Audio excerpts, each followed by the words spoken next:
The flesh of subsidy is gone.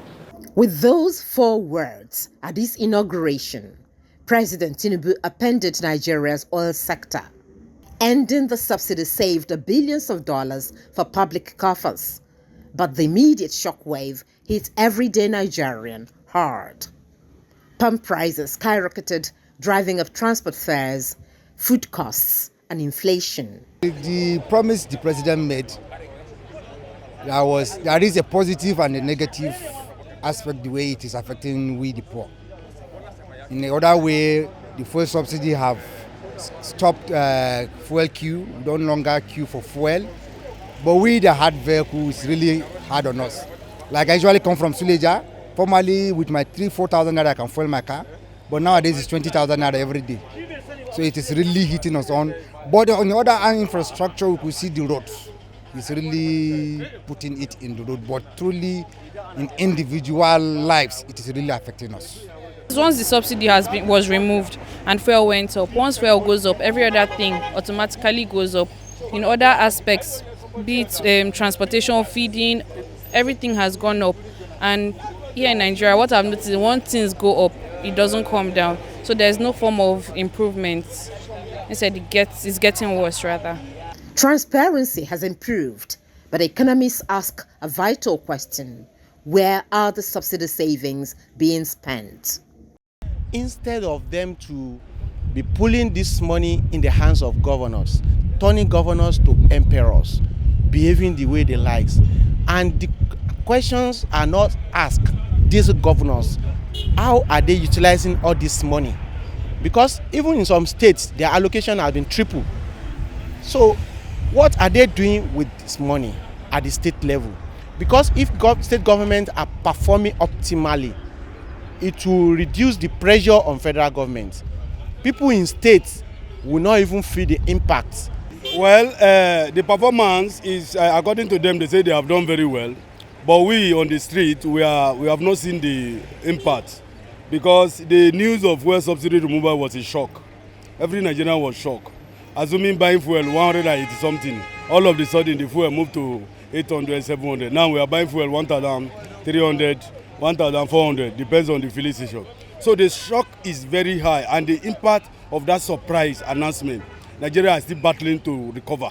As a civil servant, your income is stable, but the cost of servicing your family, servicing yourself, going around has also gone up. So the cost of living is higher, while the standard of living is now falling. Bread now is around 2,000 to 2,500 to get one loaf of bread for family. How? These are the reality of indices that we are seeing. It's not changing. The figures are just bouncing up, billion, but the value we don't see change. At the center of these changes is the NNPC Limited. The national oil company underwent major structural and leadership reshuffles. New boards were also injected into regulatory bodies like NUPRC and NMDPRA to tighten market oversight. Yet, state-owned refineries remain a multi-billion naira headache.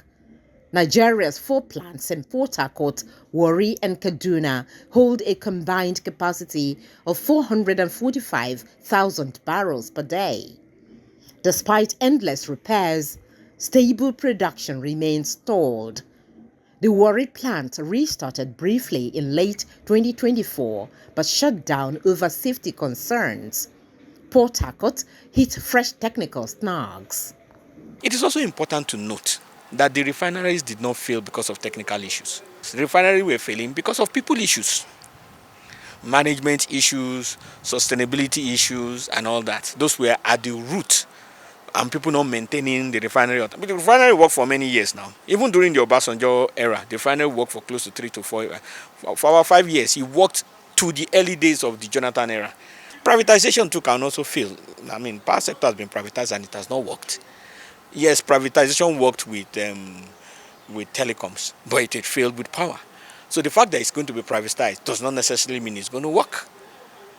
So those are two things. So what I'm just trying to say is that all these people that are offering whatever criticism and analysis, they are not looking at what you call the causative factors. So for example, if somebody is sick, you have to look at what is actually causing the sickness. before you start administering. Now, NNPC has signed an MOU with two Chinese firms, Sanjiang Chemical and Jiangcheng Industrial Park, for a technical equity partnership to manage the plants.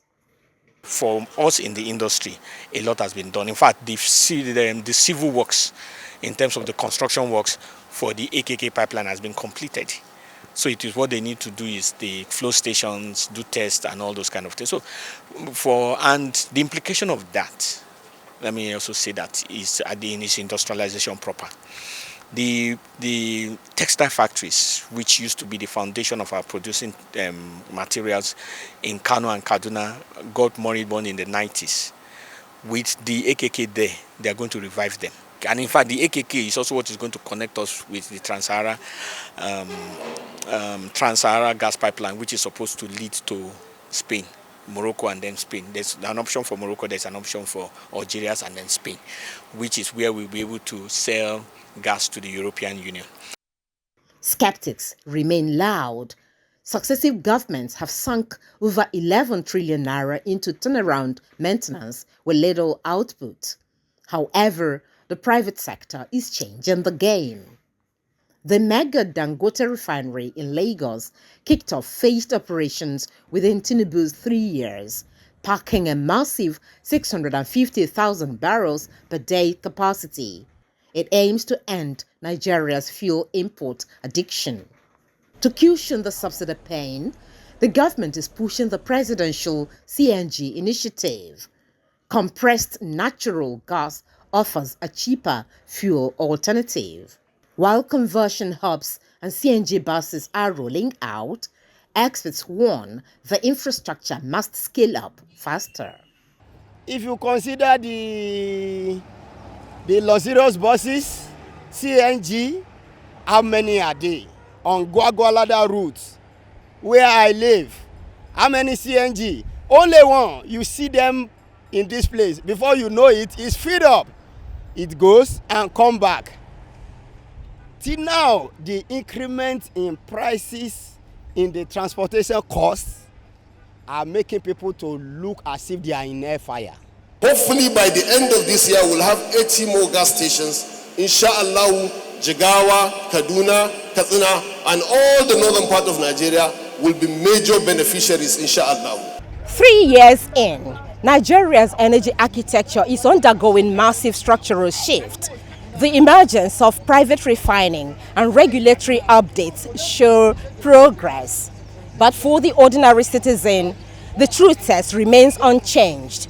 When will these reforms bring about steady, affordable fuel? Nkoli Omhoudu, AIT News, Abuja.